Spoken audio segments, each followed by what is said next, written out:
Good morning, Beach Park District 3. Welcome to another episode of Beach Park Beyond the Bell. Today's a special episode. As you can see, the studio is my truck, and that means we're going to host an HR in the car.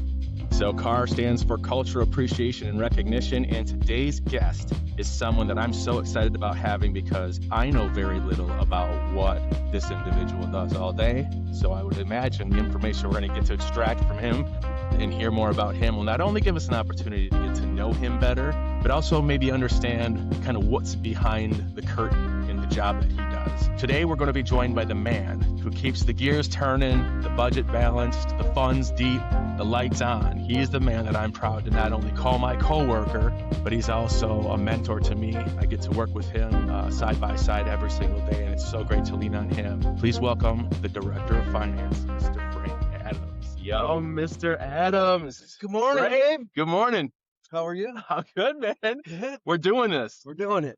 Man, all right, we'll shake off the jitters. I got a lot of questions for you today, Okay. and I don't even know what I'm asking. So, I can help with it. yeah, I think that we're going to get a lot. I was sharing with the audience that we're going to get a chance to kind of look behind the curtain of what finance is like, because I know so little about it, and I know that you're grinding every single day. But before we get going, I promised you something. I think this would be a great opportunity to go get something to drink. How's the coffee sound? Sounds great. Get Starbucks. Use that this morning. You could use this one. All right. That's perfect. All right, get your seatbelt on. People are going to be judging us if we ain't got it set. We're not set for safety. Cool. So we're going to make it super easy right off the bat. Thanks for spending this time with me. This is always like a cool thing to do and kind of just hanging out. The other piece being like, we're going to get rolling and I'm going to start asking you some questions. Don't judge me as I'm driving here. We got our safe. We're all safe. We're going to hit the road. So cruising throughout the community. I think the first thing to do is to simply just ask, like, give us your background. Tell us about you. How'd you end up in education? What's your journey? First, I want to thank you for having me because ever since I heard about this idea, I thought it was the most fantastic thing. So I'm glad to be here. Thank you. But so my background, I went to Illinois State University. Okay, Redbirds. Got my degree in, surprisingly, fine arts, metalsmithing. Okay, that's already good. People probably wouldn't know about a finance person, but after I graduated college, it wasn't real easy finding metalsmithing jobs, and I found a job that I just fell in love with. The first one I ever loved. I was a teacher's aide for a school for kids who were deaf and hard of hearing and had behavioral and emotional disorders, and I just loved going to work every day. And working there, I had to learn sign language, so I'm fluent in sign language. All right. Can you give like a good morning to the? It's awesome. All right. Well, that's right. Everybody's watching. There's good morning. So from there, I just kind of worked my way up. I became the art and gym teacher, and then I always heard the kids, having problems or kind of yelling in the hallways, and I wanted to be out there helping them instead of being stuck in the classroom. I know that may sound bad for teachers, but I didn't like being restricted to the classroom belt. I wanted to be out there helping the kids who were having a difficult time. So I created my own position. I sold it to the administration. They bought it, and it was the crisis intervention council. So anytime a kid was having issues, they would call me, and I would go help calm the kids out. Okay. I love that. But then I worked my way up to the PM weekend supervisor because it was group homes, schools, and a psychiatric hospital unit. And so I worked my way up to the program coordinator, then to the executive director. And after about 21 years working there, I was actually met with a principal who was a friend at his house. And he was talking about, being a principal. I had always, whenever I would go to like conferences and things, I always felt like, man, I would really love to work in the public schools. And after talking with him, I'm like, I'm going to do this. Because also, my father was also a business manager. Okay. And he was always telling me to do this. I'm like, no. And then just between going to the schools and feeling like I wanted to be there and talking to this principal, I said, let's do this. So, because that was about 10 years ago when I earned my CSBO. Oh, 10 years ago. Yeah, 10 years. Okay. I worked in Glenview for 2 years as a business services coordinator for District 30. And that was great because my boss, CSBO, was retiring. So he pretty much never came in the entire year. So I kind of learned hands-on doing his job for him. Okay. He did teach me a lot, though. Yeah. And then My first job was at Beach Park, District 3. And I remember walking in the door the first day and going, oh my God, I don't know. What do I have? What do I do? And this is years ago. This was 9 years ago. Okay. I walked in the door. Okay. And I don't know if people remember Patrick Palpicki. You know how when you, at the end of your career, you get up and you thank someone for being such an inspiration? Patrick Palpicki would be my person. I called him every day for months, asking him, how do you do this? How do you do that? And so he was huge help. And so then I was here for 1 year. I loved it. I got a phone call from another district, told them no 4 times until I had 3 kids going into college and I couldn't say no anymore. But I want to tell everybody out there, it's not, the grass isn't greener on the other side. I went to 2 other districts and was never as happy as and so I called, I heard there might be a position open and I wanted that position so badly. And I'm so glad to be back here in Beach Park. That's awesome. This is your 3rd year. You're going to your 3rd year. 3rd year back. We were fortunate to start at the same time. Yeah. Is that right? Yeah. You've been so good to me. I got to tell you, like being able to have an office next to you and lean on you, you're kind of like my Patrick, I guess, where it's like, hey, Frank, I got this thing. You've been around the block a little bit. What do you think about this? But even as a sounding board, as someone who I can just say, hey, this is happening. How do you think I should navigate it? You've always said, let's talk that out and let's go through the options. And I'm grateful for that. I'm grateful to have you as well. Yeah. So finances, like I'm going through my doctorate program. There's a finance class. Finance is difficult and it's hard for me to wrap my head around it. And what's worse about that is that I have an MBA. I went to school for finance.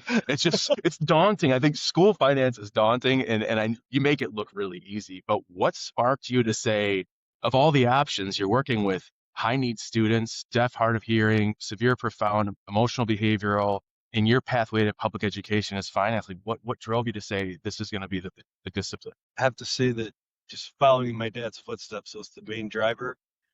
The fact that he knew that it's just not just finance. There's so much more to the chief school business officer's position. Yeah. So there's so much more that goes into it. It's like it's something new and different every day, and there's so much variety to the position that's what kind of intrigued me about it. Okay.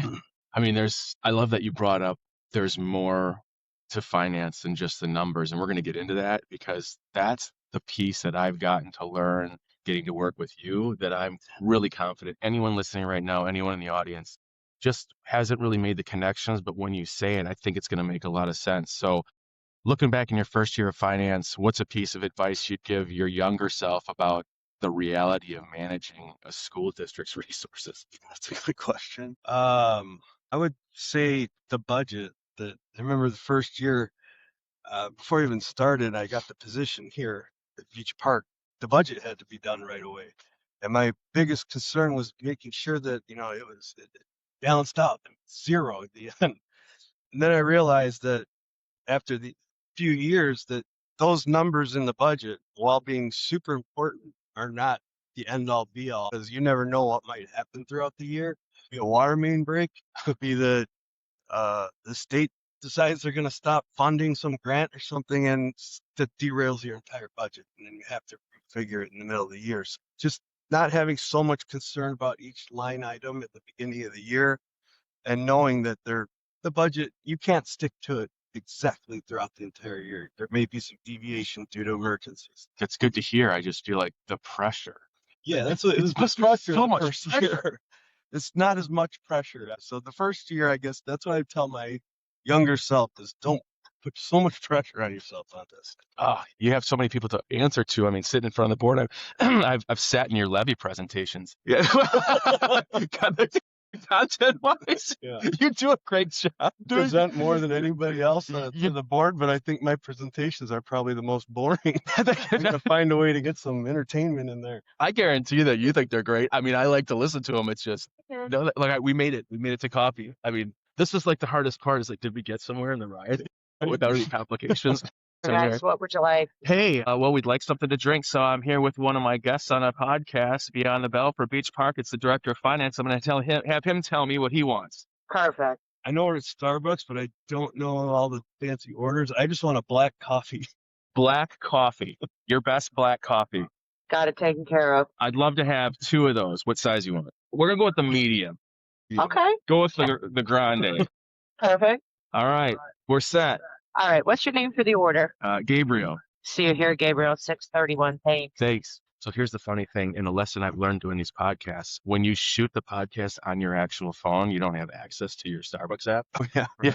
So I can't get the points. I So can't then use on the one of card, your other. but I have an extra phone. You figured it out. I figured- so I did this to poor Bettina Gallwitz, our board member. I offered her coffee, and then when I got to the drive-thru, I was like, "Oh my I saw gosh, that one. I don't."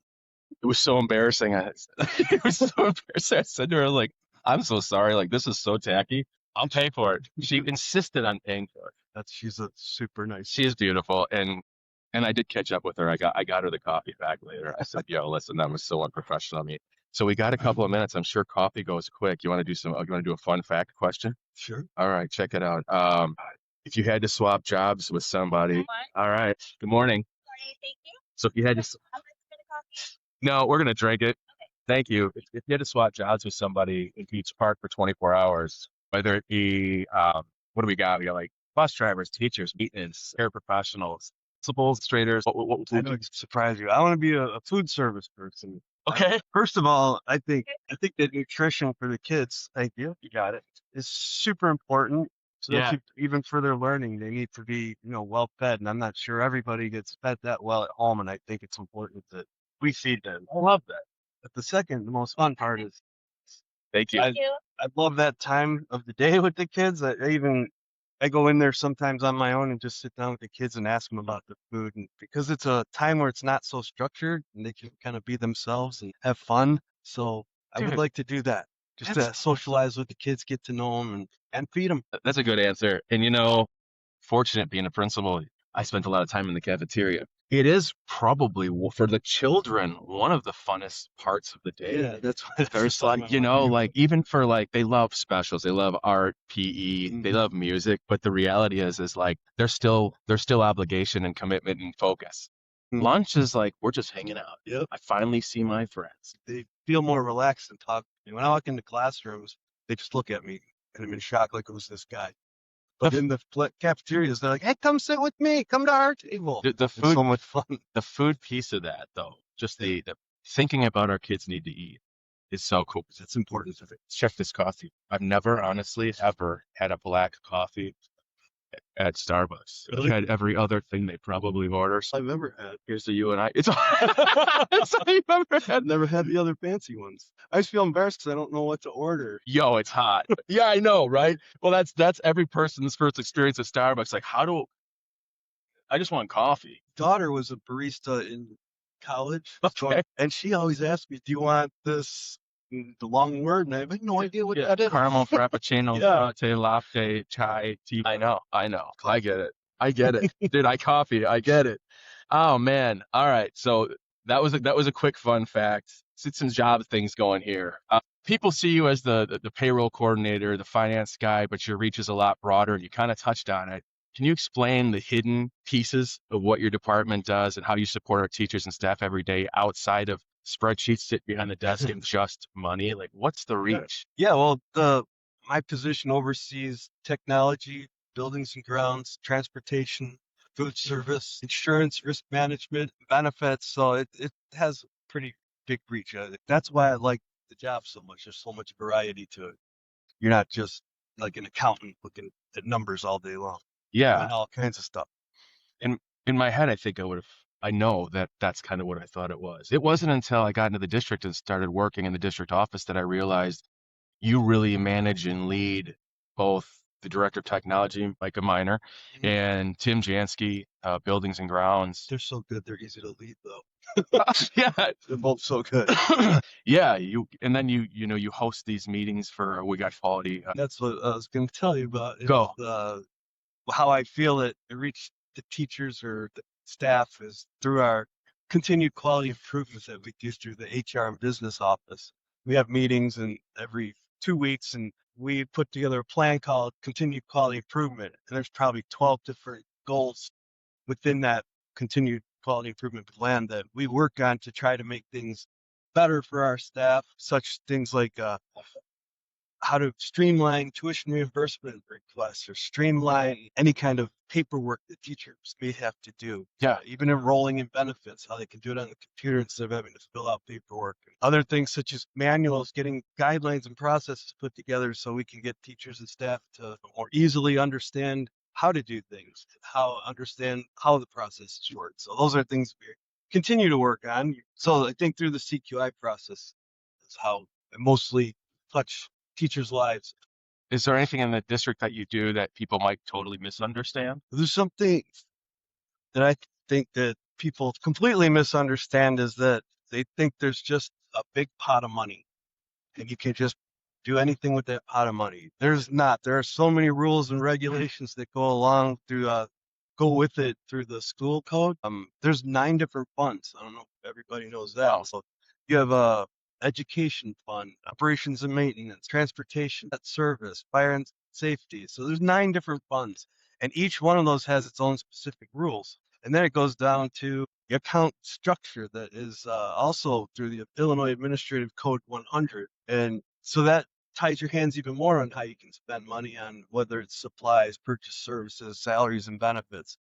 So I have to be careful on how I'm spending the money, and you're limited to what you can spend on through these different. So that's something I want everybody to understand. It's not just one big pot of money that we can just anytime we want it decide, hey, I want all new cafeteria tables. Well, that might not be possible because it wasn't budgeted in the right fund for that. So that's why it's important to not have what I call random acts of improvement.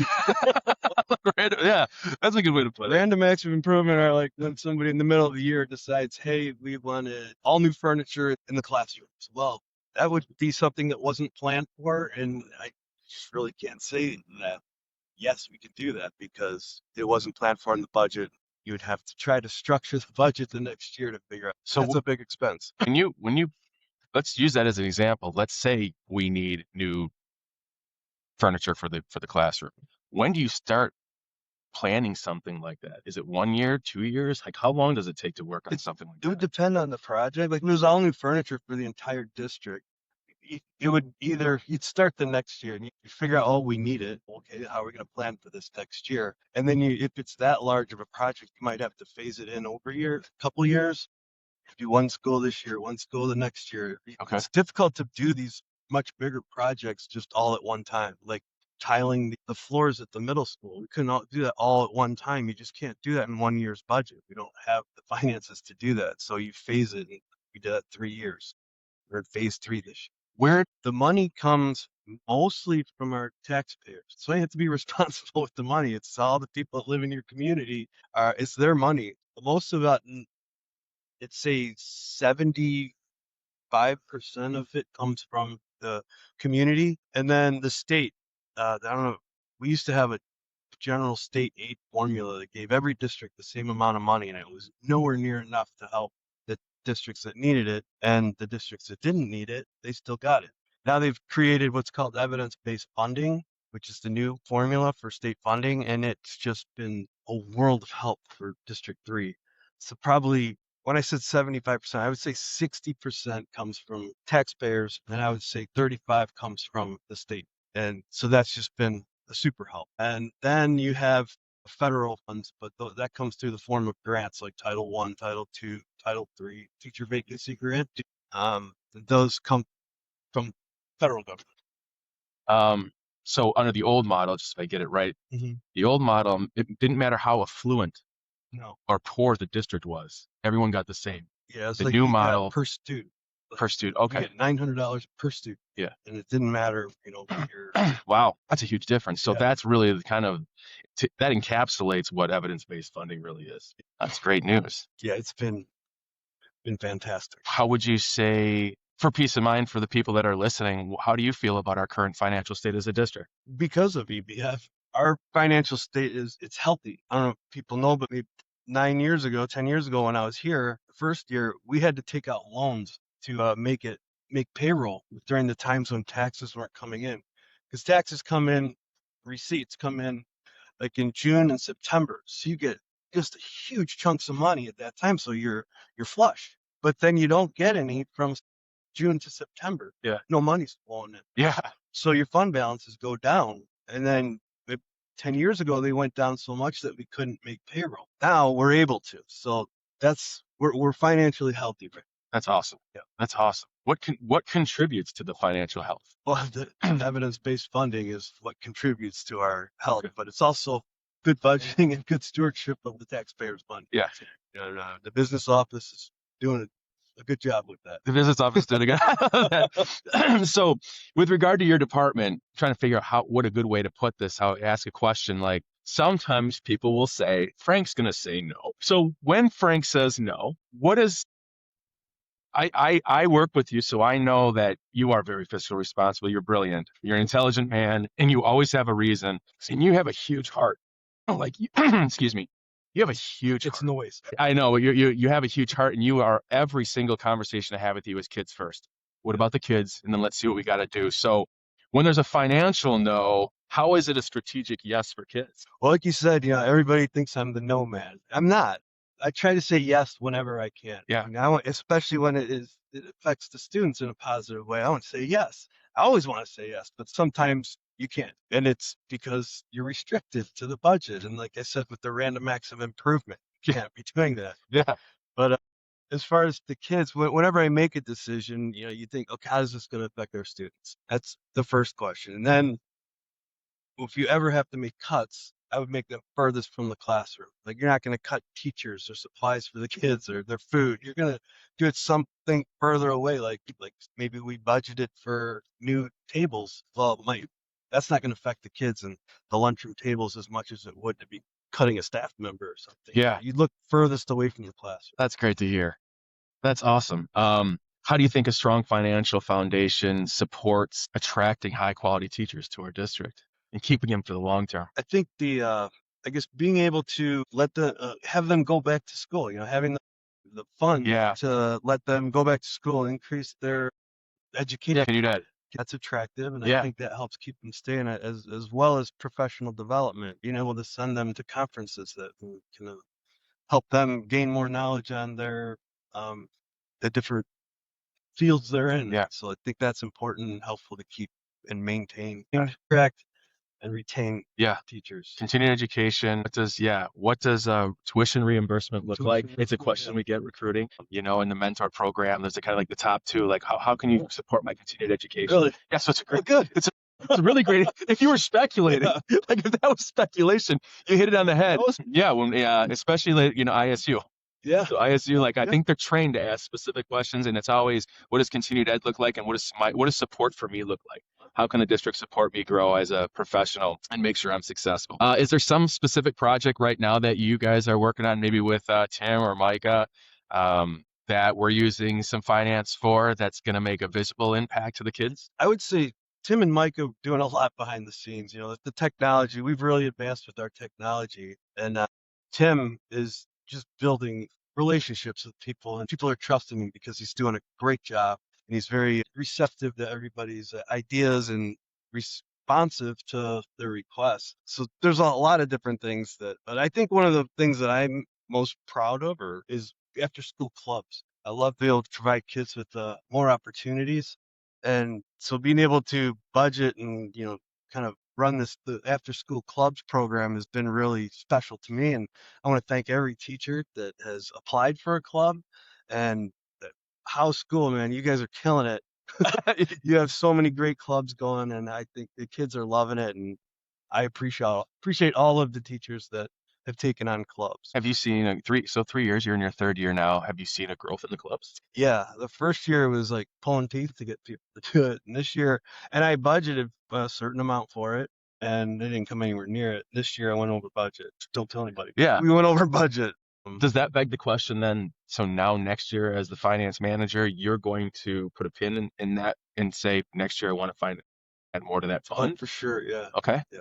All right. And it's hard because the clubs were originally funded through a grant. The grant's not there anymore, so I'm having to find local funds. But again, it's closest to the students. Yeah. And I think it's important. So that's something I'm going to try to budget for every year. That's awesome. You mentioned how, as a director of finance in our district, with 5 buildings, how do you prioritize how do you equitably make decisions to prioritize that every building gets what they need? And is it an equitable thing where you're like, I'm going to make sure everyone across the board gets it? Or is it kind of going back to what you've already said, like slow rollouts? Like, we know we have these projects. You're all going to get that done. Here's how it's going to work. And then what do you do to prioritize it? Let's say it's mostly by priority. Okay. It's by whatever, things have to happen or what come first. You try to be equitable all the time. If you're doing something like clubs, like I'm offering that to everybody, but then when there's like maintenance projects and things like that, you're looking at the highest needs. If you're buying like lunchroom tables, you try to be equitable with that. You might, again, not do it all in 1 year, but do the school that needs it the most 1 year and then go year by year. Everybody gets new lunchroom tables.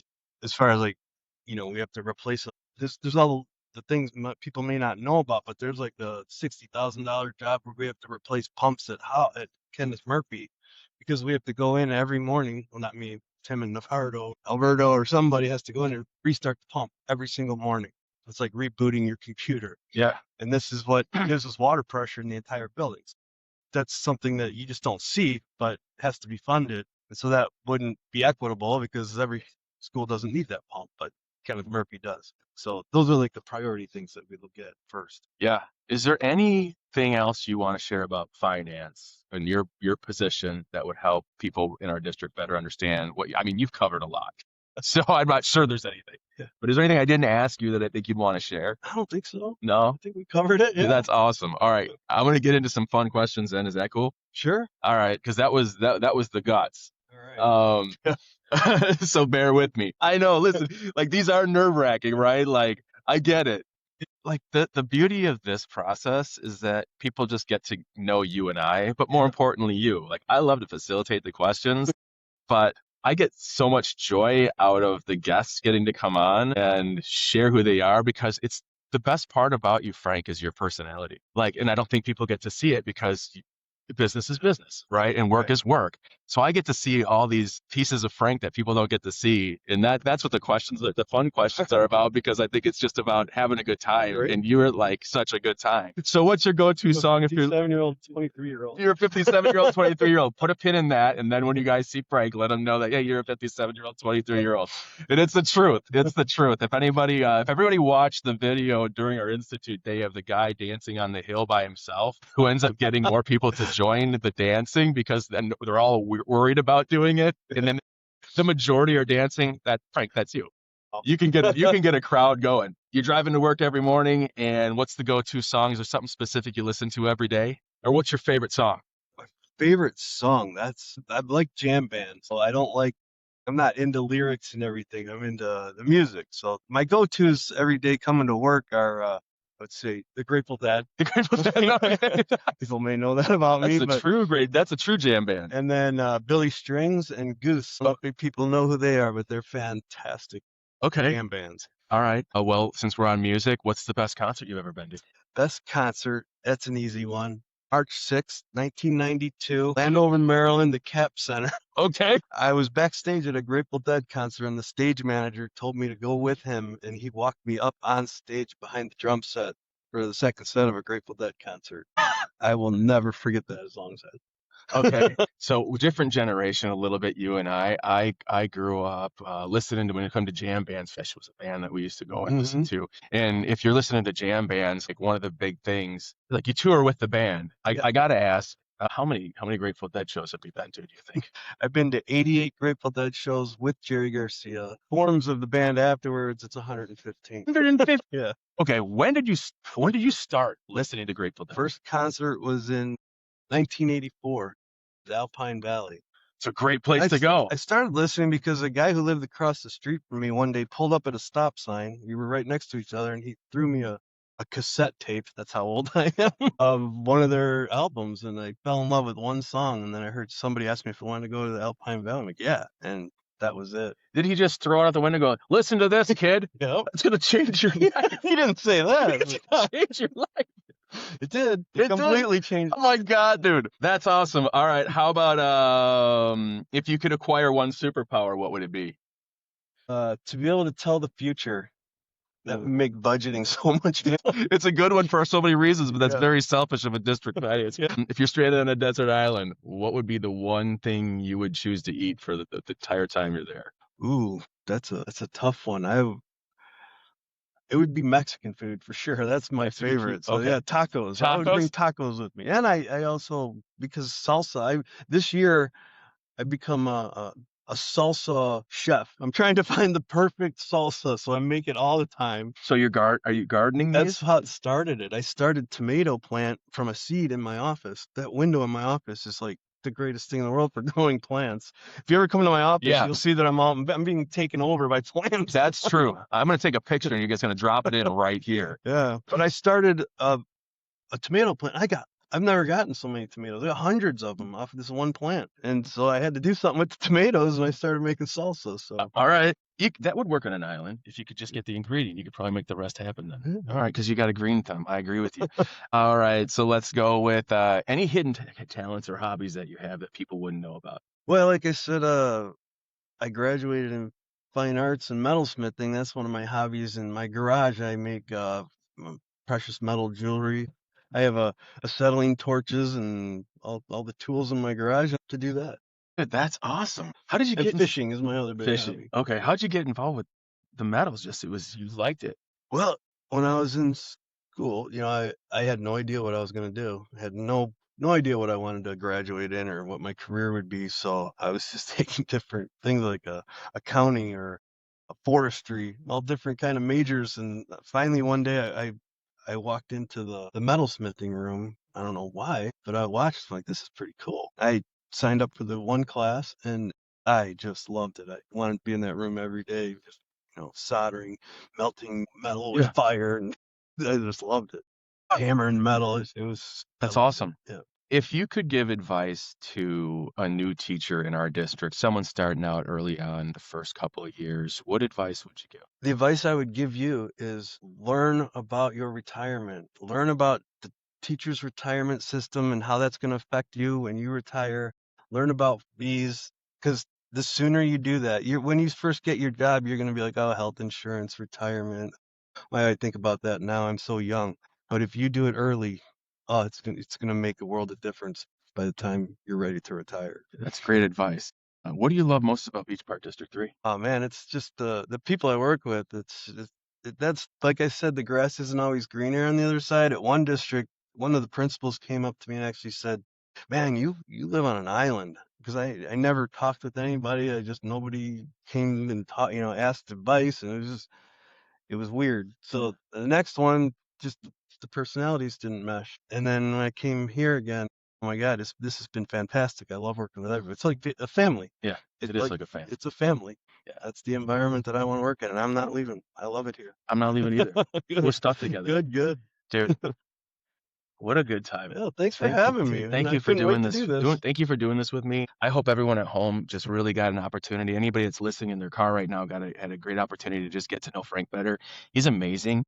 And I can tell you that if you have a question about anything, it doesn't matter if it's financial. You can pick up the phone and call him, and he will answer any question you have. And if he doesn't have the answer, he will find it. And he is a wealth of knowledge. He's also very positive and encouraging on my broken days, my days of frustration, on the days I don't know what I'm doing. He sees it in me, and there's so much empathy and compassion. I'm so grateful for that because you'll just say, "Hey man, you doing all right? Like what's happening right now? What's going through your head? Is there something I can help with?" You're just always there to give back, and I'm super grateful for that. That's like I said, it's a family. I feel the same Yeah. from you. I feel the same from Denise and other administrators in the building. It's a family. That's why we're here for each other. For real. I want to thank everybody that's listening to the podcast right now. Thank you for taking the time to listen to BPD3. Please like and subscribe. There's a like button right below this video. Please hit that like. If you have to, hit it. Tell your friends to hit it. We're going to share this out. It'll be on social media. There's going to be a lot of great guests coming up. There's been some amazing guests. The whole intent of this was just to connect the people that we have in our district and just share with you how amazing they are, because we can't be with everyone every single day. If you ever need me, please reach out to me, Gabe Cappozzo, the Director of Human Resources. I want to thank everyone that's listening for taking the time, but the people who work in our district, thank you for being part of our family. We appreciate you being part of our family. You are a very important part of our family. We stand behind you. We want to lift you up. The people across the hall are looking at you. And remember, I've said we're the average of the 5 people we spend the most amount of time with. Don't forget that you are one of the 5 people for somebody else. someone's watching you and you're providing them with influence, impact, and support. Keep doing that. And I bid you all a wonderful day. Thank you for all you do. Thank you for being you. Thank you. It's been great. It's been awesome.